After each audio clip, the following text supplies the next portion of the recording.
હું છું જ્યોતિષાચાર્ય ડૉક્ટર હસમુખ પ્રજાપતિ. નમસ્કાર દર્શક મિત્રો, ગણેશવાણીમાં આપનું હાર્દિક સ્વાગત છે. તો આવો સૌપ્રથમ ગણેશ વંદના કરીએ. વક્રતુંડ મહાકાય સૂર્યકોટિ સમપ્રભ નિર્વિઘ્નમ ગુરુ મે દેવ સર્વકાર્યેષુ સર્વદા. તો આજે માઘ માસનો પ્રારંભ, પ્રથમા તિથિ અને ધનિષ્ઠા નક્ષત્ર, ચંદ્રમા મકર રાશિમાં સાંજના 6:36 સુધી રહેશે, જેથી આજે જન્મેલા જાતકોનું શુભ નામ 6:36 સુધી મકર રાશિ એટલે કે ખ અને જ રાશિ અક્ષરો પર રાખી શકાય. અને 6:36 પછી કુંભ રાશિ આવશે, જેથી તત્પશ્ચાત જન્મેલા બાળકોનું નામ ગ સ સ સ રાશિ અક્ષરો પર રાખી શકાય. તો આવો જોઈએ હવે આજનું રાશિ ભવિષ્યની જ્યોતિષ ચર્ચા. સૌપ્રથમ વાત કરીએ મેષ રાશિ. મેષ રાશિના જાતકો માટે આજના દિવસે ક્યાંક ને ક્યાંક કર્મ ક્ષેત્રમાં મજબૂતાઈ બને, પિતૃપક્ષેથી કોઈ લાભ મળી શકે અને ધંધા રોજગારમાં પ્રગતિ જણાય. સાંજ પછીના સમયમાં કોઈ લાભ મળી શકે. તો આજે તમારે શું કરવું, શું ના કરવું? આજે તમારે ખાસ કરીને ઓમ ધૂમ દુર્ગાય નમઃ આ મંત્રનો ભાવપૂર્વક 21 વાર જાપ કરવાથી દિવસ તમારો શુભ રહે. વાત કરીએ હવે વૃષભ રાશિ. તો વૃષભ રાશિના જાતકો માટે આજના દિવસે જેમ જેમ દિવસ પસાર થાય તેમ તેમ ધારા કાર્ય સફળ થઈ શકે, ભાગ્ય તમને સાથ આપે અને સાંજ પછીના સમયમાં કોઈ નવીન તક મળતી લાગે. તો આજે તમારે શું કરવું, શું ના કરવું? આજે તમારે ખાસ કરીને ઓમ નમો નારાયણાય આ મંત્રનો ભાવપૂર્વક 21 વાર જાપ કરવાથી દિવસ તમારો શુભ રહે. વાત કરીએ મિથુન રાશિ. મિથુન રાશિના જાતકો માટે આજના દિવસે જેમ જેમ દિવસ પસાર થાય તેમ તેમ જૂની ઉઘરાણી મળતી લાગે, ક્યાંક ને ક્યાંક ગૂઢ જ્ઞાનમાં રુચિ વધે અને ખાસ કરીને સાંજ પછીના સમયમાં ખૂબ સારા સમાચાર મળતા લાગે. તો આજે તમારે શું કરવું, શું ના કરવું? આજે તમારે ખાસ કરીને ઓમ નમો નારાયણાય અથવા ઓમ નમો ગોવિંદાય આ મંત્રનો ભાવપૂર્વક 21 વાર જાપ કરવાથી દિવસ તમારો શુભ રહે. વાત કરીએ હવે કર્ક રાશિ.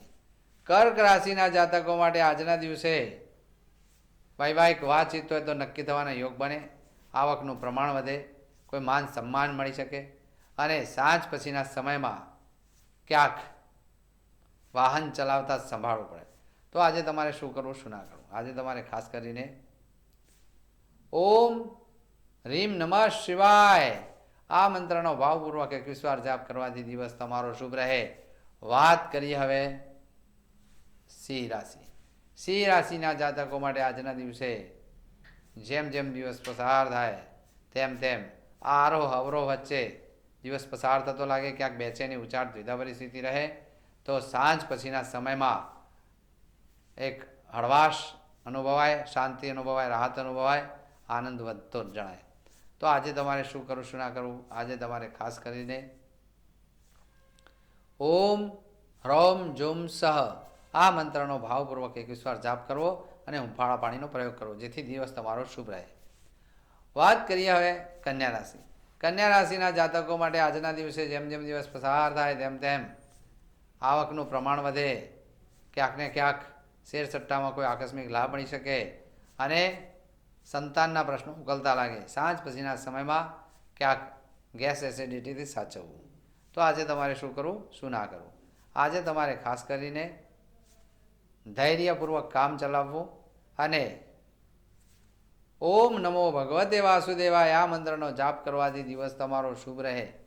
વાત કરીએ હવે જ્યોતિષ્ય ચર્ચા. તો આજે આપણે જ્યોતિષ્ય ચર્ચામાં જોઈશું કે ગુરુ વિશે વાત કરીએ. ગુરુ એ જેને કહેવાય કે ધન અને મીન રાશિમાં સ્વગ્રહી ગ્રહ બને છે, જ્યારે કર્ક રાશિમાં ઉચ્ચના અને મકર રાશિમાં નીચનો બને છે. ગુરુ એટલે આકાશ તત્વ છે. ગુરુ એટલે સદજ્ઞાન, ડાપણયુક્ત બુદ્ધિ, વિવેક, ધર્મ, સંસ્કૃતિ, કોષાધ્યક્ષ, નાણાંનો મુખ્ય અધિપતિ આ ગુરુના અંડરમાં આવે છે. ગુરુ એટલે પીળા રંગનો ગ્રહ છે અને ગુરુ જે છે એ સંતાનનો કારક પણ ગણાય. મા બાપ એટલે ગુરુ છે. તો જન્મ કુંડળીની અંદર 5, 7 અને 9મા સ્થાનની અંદર ગુરુ બળવાન થાય છે. એમાં 5 અને 9મું સ્થાન ત્રિકોણ સ્થાનમાં ગુરુ બળવાન વધારે થાય છે. લગ્નમાં ગુરુ હોય, બીજે ગુરુ હોય, સ્વગ્રહી બનતો હોય તો પણ એ સારા પરિણામ આવે છે. પરંતુ જો 1, 4, 7 અને 10મા સ્થાનની અંદર ગુરુ સ્વગ્રહી બને તો એ હંસ મહાપુરુષ નામનો રાજયોગ કરે છે.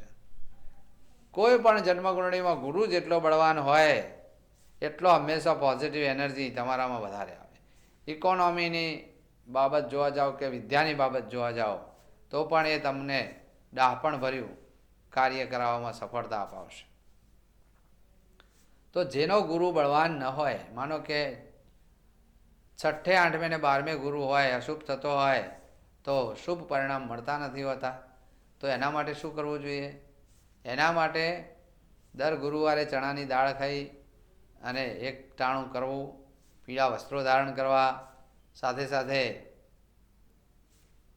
ઓમ એમ ક્લીમ નમઃ આ બીજ મંત્રનો જાપ કરવો, ગુરુનું રત્ન પુખરાજ ધારણ કરવું પ્રથમા આંગળી ઉપર, તર્જની ઉપર જેને કહી શકાય, તો એ પણ તમને શુભ ફળ પરિણામ આપે છે.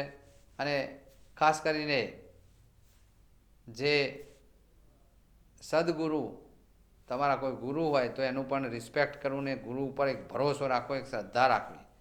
કોઈ પણ ગુરુ હોય તો ગુરુ ઉપર શ્રદ્ધા અને વિશ્વાસ, પ્રચંડ ભરોસો જો તમને હશે તો તમે ગમે તેવા ક્ષેત્રમાં પણ સફળ થશો. પરંતુ ભરોસા વગર કોઈ કાર્ય સફળ થતું નથી. કારણ કે ગુરુ ક્યારે કઈ રીતે શું શક્તિ આપે એ તમને નહીં સમજાય. માટે ગુરુની એક અનોખી વાત છે. આપણો દેશ જે ગુરુ પરંપરાઓનો દેશ રહ્યો છે, તો હંમેશા ગુરુની શક્તિ આપણે જોઈએ. બીજી વસ્તુ કે જેની કુંડળીમાં ગુરુ જો ખરાબ હશે તો ઘણી બધી બાબતો એટલે કે સદબુદ્ધિની બાબતમાં જોવા જઈએ તો ત્યાં ક્યાંક માર ખવાય. ગુરુ છે સદબુદ્ધિનો માલિક છે. સાથે સાથે વાત કરીએ કે દર ગુરુવારે હરિઓમ તત્સત દત્તાત્રેય ભગવાનનો પાઠ કરો, વિષ્ણુ ભગવાનનો પાઠ કરો, વિષ્ણુ સહસ્રનામ કરવા, ઓમ નમો ભગવતે વાસુદેવાય આ મંત્ર જાપ કરવાથી ગુરુનું બળ વધે છે. તો કોઈ પણની કુંડળીમાં ગુરુ કેટલો નબળો છે એ તમે જાણી શકો છો. અને કોઈ પણ બાબત હોય, સ્ત્રીની કુંડળીમાં જો ગુરુ 7મે બળવાન થતો હોય તો એને પતિ સુખ સારું મળે છે. આ એક વાસ્તવિકતા છે. તો ગુરુ વિશે કોઈ પણ માહિતી જોઈતી હોય તો અમારો સંપર્ક કરી શકો છો. વાત કરીએ આગળ તુલા રાશિ. તુલા રાશિના જાતકો માટે આજના દિવસે જેમ જેમ દિવસ પસાર થાય તેમ તેમ મકાન વાહનના પ્રશ્નોમાં પ્રગતિ જણાય, સુખાકારી વધતી લાગે અને માતૃપક્ષે કોઈ ચિંતાનું આવરણ આવી શકે. પરંતુ સાંજ પછીના સમયમાં હળવાશ અનુભવાય. તો આજે તમારે શું કરવું, શું ના કરવું? આજે તમારે ખાસ કરીને ઓમ રીમ નમઃ શિવાય આ મંત્રનો ભાવપૂર્વક 21 વાર જાપ કરવાથી દિવસ તમારો શુભ રહે. વાત કરીએ હવે વૃશ્ચિક રાશિ. વૃશ્ચિક રાશિના જાતકો માટે આજના દિવસે જેમ જેમ દિવસ પસાર થાય તેમ તેમ જોમ જુસ્સો વધતો જણાય, પરાક્રમથી કરેલા કાર્યોમાં ક્યાંક સફળતા મળે અને સાંજ પછીના સમયમાં